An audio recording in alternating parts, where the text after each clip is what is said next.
We have discussed the ESAs before. This is the Empowerment Scholarship Accounts, or school vouchers. And there's a program that people have taken advantage of. And they go, whoa, they're going to give me the money for my kid's education. Rather than giving money to public schools and then your kids go to that school, which is the way that we did it for more than a century. Then we said, wait a minute, what if my kid wants to go to private school? Well, we should make sure that my money isn't going to public school. If I'm paying taxes and it costs the state $8,000 a year to send my kid to public school, then that $8,000 should go to the school that I want them to go to. So we started with school choice. You can go to any school you want to. Then it went, since I have school choice, shouldn't that school get my kids' money? And then it became private school should get my any tax dollars. And then it became, I'm going to homeschool, I should get the tax dollars. And a typical empowerment scholarship is about $7,000 to $8,000 a year. Yeah. But kids with disabilities can receive more than $40,000 a year. Oh, I wish I had a kid with a disability. No, you don't. Sounds very lucrative. No, you do not wish that. Just a little one. So help me understand this, though. The 12 News I-Team did some digging. Yeah. Thank you to them. And they obtained some public records that show more than $440 million. Wow. Is sitting in, I didn't even say what yet. You just wowed at that figure? Oh, sorry. Go ahead. Oh, let's try again. $440 million. That's a lot.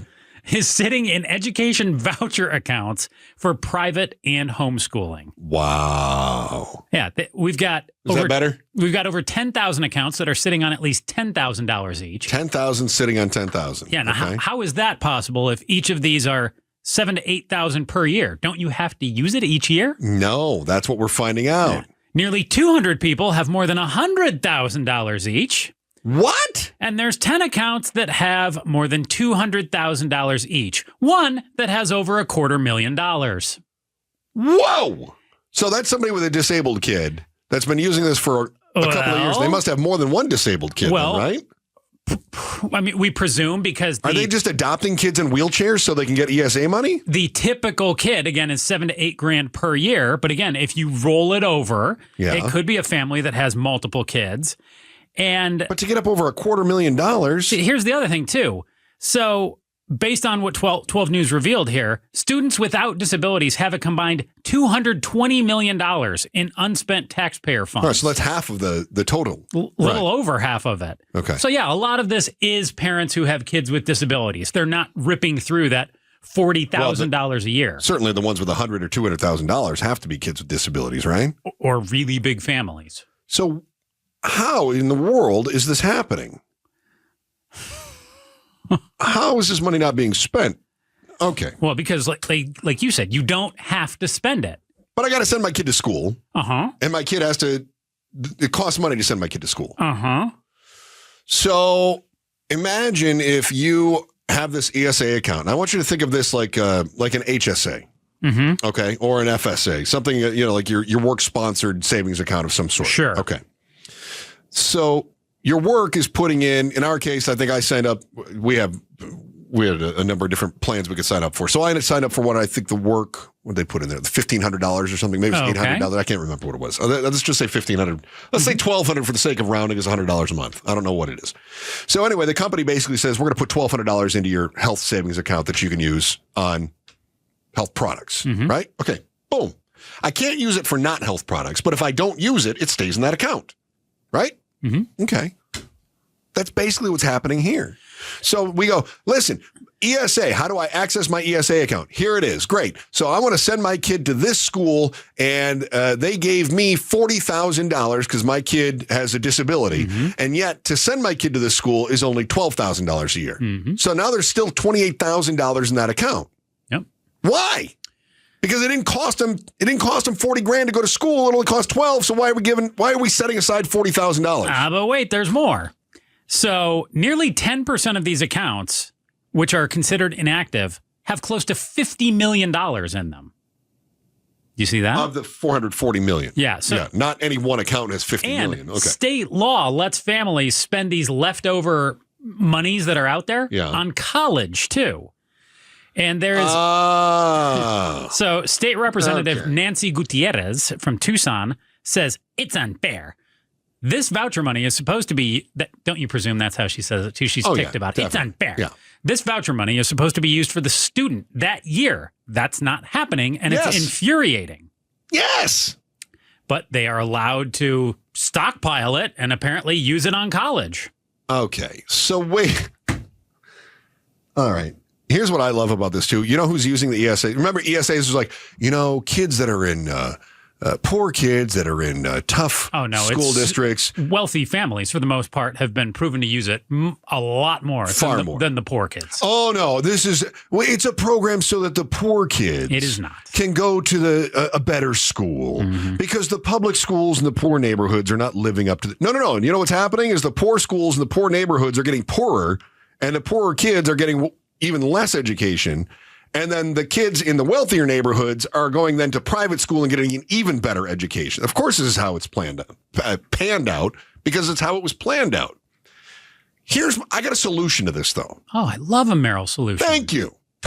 I told you it's like an HSA, right? Where they put the money in and then it's kind of like if you need Band-Aids, you got money for Band-Aids. Yeah. All right. But if you don't have it, it stays in the account. All right. Instead of doing ESAs that way, why shouldn't it be more like an insurance program?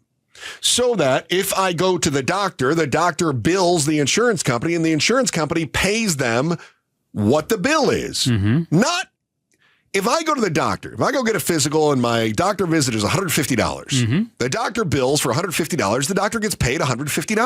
Well, wasn't the doctor bill for like... Don't argue with me. Yeah. I know you want to argue minutia. Don't do it. I do. So the doctor bills $150. The insurance company pays them $150. Okay.